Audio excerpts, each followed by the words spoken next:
பண்ணைக்குட்டை வெட்டினா மட்டும் பத்தாது, இந்த பண்ணைக்குட்டைக்கு மழை நீரை கொண்டு வந்து சேர்க்கணும். நான் எப்படி சேர்க்க போறேன் அப்படின்றத காமிக்கிறேன் பாருங்க. இந்த 2 ஏக்கர்ல பெய்யக்கூடிய மழை நீரை தான் நான் இங்க சேர்க்க போறேன். எப்படி அப்படின்னா, சுத்தி ட்ரன்ச் எடுத்திருக்கோம் நம்ம. அந்த ட்ரன்ச் வெளியே இந்த பண்ணைக்குட்டைக்கு தண்ணி வந்து சேரும்.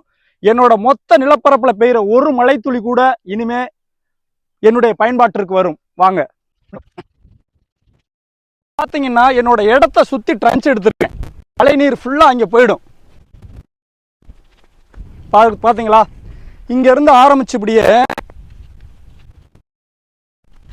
இந்த பக்கம் இங்கிட்டு காமி, இந்த பக்கம் பெய்கிற மழை நீரும் அப்படி இந்த இதுல வரும்.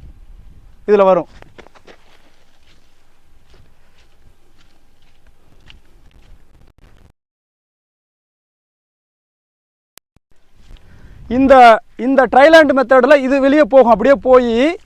அப்படியே அங்கே போய் பண்ணைக்குட்டைக்கு போயிடும். இந்த மாதிரி என்னுடைய மொத்த நிலப்பரப்பில் பெய்கிற ஒரு மழை துளியை விடாமல் நான் சேகரிக்கிறேன். ஏன்னா இது ராமநாதபுரம் வறட்சி மாவட்டம். மழையை சேகரித்தால் நாம் மிகப்பெரிய அளவில் வெற்றி அடையலாம். அதுதான் நமது முதல் திட்டம். மழை துளியை சேகரிப்போம்.